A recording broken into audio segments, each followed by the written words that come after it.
अस्सलाम वालेकुम, my name is doctor Khalood Imran. आज मैं बात करूंगी कि दौरान हमल वो कौन सी सुपर फूड्स हैं, टॉप सुपर फूड्स हैं जो एक हामला औरत को लेनी चाहिए।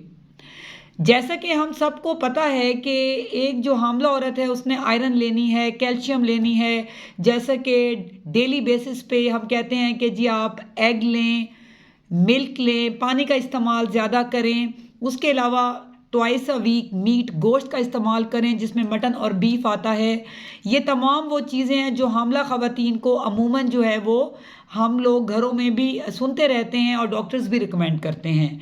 लेकिन आज मैं आपको कुछ ऐसी सुपर फूड्स बताऊंगी जो कि एक हामला औरत जो है वो स्किप कर देती है, उसको इम्पोर्टेंस नहीं देती। इसमें मैं बात करूंगी माइक्रो न्यूट्रिएंट्स की। मैक्रो न्यूट्रिएंट्स जो हैं, जो मेन जो आइटम्स हैं वो हम ले रहे होते हैं। माइक्रो जिसमें कि मल्टी वाइटामिन आते हैं, एसेंशियल फैटी एसिड्स आती हैं, जैसे कि मैग्नीशियम है, फास्फोरस है, जो कि एक हामला औरत मिस कर रही होती है। जिसमें सबसे पहले मैं बात करूंगी लीफी वेजिटेबल्स का, जिसमें साग, पालक और सलाद का इस्तेमाल आप बहुत ज़्यादा करें। फाइबर का ये बहुत गुड सोर्स है क्योंकि ये कॉन्स्टिपेशन से भी बचाता है और उसके अलावा जो हमारे गट के जो गुड बैक्टीरिया हैं उनके लिए भी ये अच्छे हैं, माइक्रो न्यूट्रिएंट्स भी और फाइबर भी।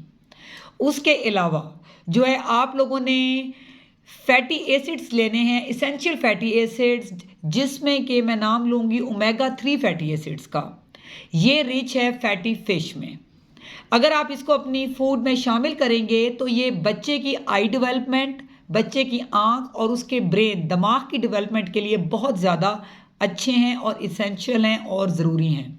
और बच्चे को ज़हनी माजूरी से भी बचाते हैं और पैदाइशी जो है, जो बच्चे नाबीना होते हैं उस चीज़ से भी ये बचाती है। इसलिए ज़रूर फैटी फ़िश को आप यूज़ करें। ओमेगा 3 फैटी एसिड बहुत ज़्यादा ज़रूरी है हामला औरत के लिए। उसके अलावा जैसे कि मैंने बताया कि दूध भी सब लेते हैं, उसमें आप योगर्ट को ऐड करें, दही को।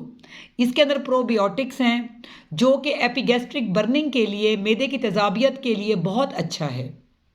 इस तरह जो है औरत का जो हम एक हेल्दी तरीके से गुजरता है। ये भी एक डेयरी प्रोडक्ट है और मिल्क इटसेल्फ जैसे कि सबको पता है कि ये रिच इन कैल्शियम है। इसको आप डेली बेसिस पे 1 से 2 गिलास लाजमी पिएं। अब हम बात करते हैं सिट्रस फूड्स की।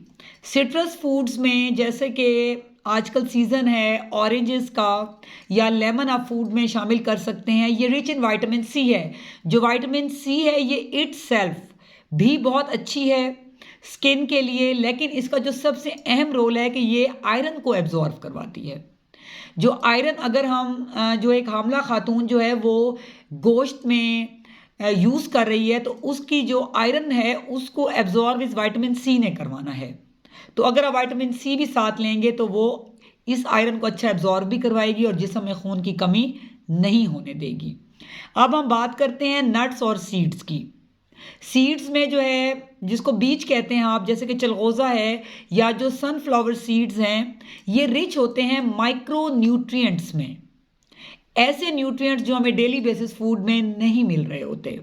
तो उसके अंदर आपने आलमंड, वॉलनट, बादाम, अखरोट, काजू का इस्तेमाल आप लाजमी करें।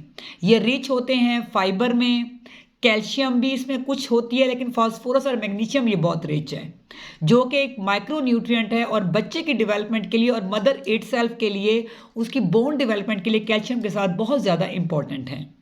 इसलिए मैं उम्मीद करती हूँ कि मेरे सेशन से काफ़ी हद तक अपनी फूड को आप कोशिश करें, हामला ख़वातीन को उसको कंपोज करें कि हर वो चीज़ लें जो माँ के लिए अहम है और ऑटोमेटिकली बच्चे के लिए अहम है, ताकि माँ भी हेल्दी हो और बच्चा भी बेऐब हो, एनॉर्मलस बेबी ना हो।